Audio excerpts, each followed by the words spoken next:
just a high level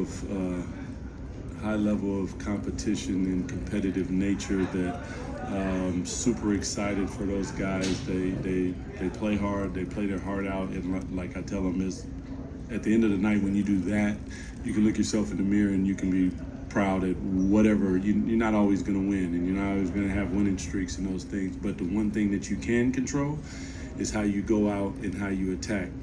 And I thought that they continued down the path of my expectations. Coach Christie, that first quarter in that lineup, how do you feel about getting that type of start? Because that's been something in the past that not exactly a plague or anything like that, but it seemed like it's improving each game. Just trying to get them to be aggressive, trust each other, and play for each other. When I look down at the stat sheet and I see 31 assists, I'm smiling.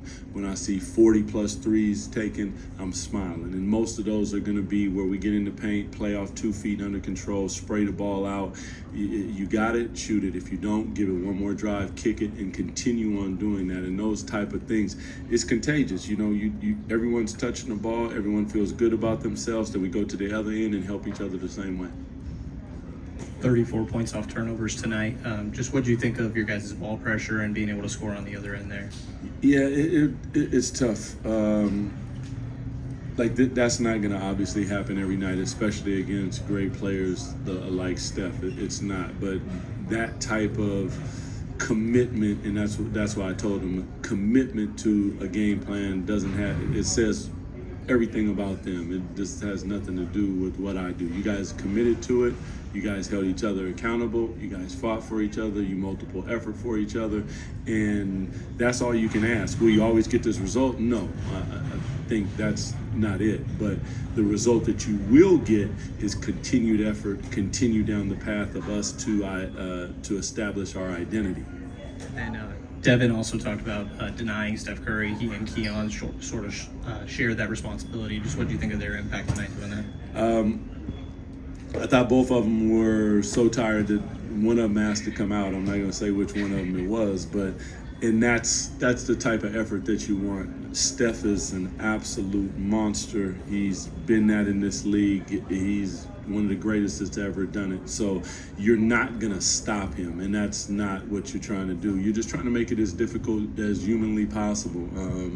And I thought both of those guys tried as hard as they possibly could. And then on the backside, everybody is helping. Everybody's in gaps and just trying to limit his touches and his threes. They did a really solid job.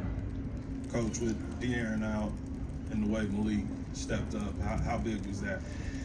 I'm so proud of that kid, man. Like, we've had, before I sitting in this seat, we've had multiple conversations just about everything. And I've always told him, believe in yourself. I believe in you. You are a tremendous, fantastic player, and play through your mistakes. You're going to make them. This is a game of mistakes. Who makes the least amount of mistakes usually wins the ball game.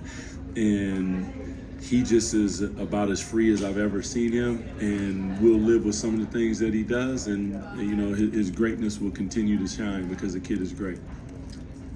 Doug, two questions if I can. One, just the energy that we've seen these last few games from these guys, it seems to be noticeably different. What's your sense of what's happening there? I think that they're playing for each other. I'm trying to get them to understand that that's the way basketball should be played in my mind. It's not like golf and tennis. It's different. Those are sports. They're individual sports. You got a support staff around you, obviously, but this is a team sport. And in team sport, you got teams that play 1-man basketball, 2-man basketball. I'm looking for 5-man basketball. And that's a really high level. This is what this fantastic fan base and team has done for many years that led them to championships.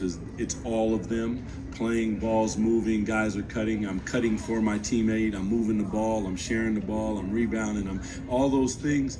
And I think there's a joy in that. And I think that's a little bit of what you're recognizing. And then that sequence where Keon took the shot in the back and went down, and then you stepped out on the floor. Looked like maybe there were some words exchanged. Can you just tell us what was going on there? I mean, I'm just always protecting my player. That's really all it is. I have the utmost respect for every single player over there. I know from playing in this league what they go through and watching them reach the highest levels, so it's nothing but love. The competitive nature of the game is the competitive nature, and I think that you respect that. I respect how hard they play. I respect how they get after it. But one thing, make no mistake about it, is I'm going to defend my guys because they deserve that. They play hard, and I'm going to be right there for them. Doug, you have Miami obviously tomorrow, and then go on the road for Boston. What are you doing to prepare for Boston? Obviously, you have Miami before them, but these two teams coming up. What's kind of the message and the preparation for those? Man, you realize I just got this job, right? Yes. Yeah, man, I ain't thought that far ahead. I hadn't got past today. I do know that we got Miami tomorrow. I do know that. And I played against Eric in college. He was a heck of a player, and now as a coach, he's about as good as it gets. So I know one thing: they play extremely hard, and they will be prepared.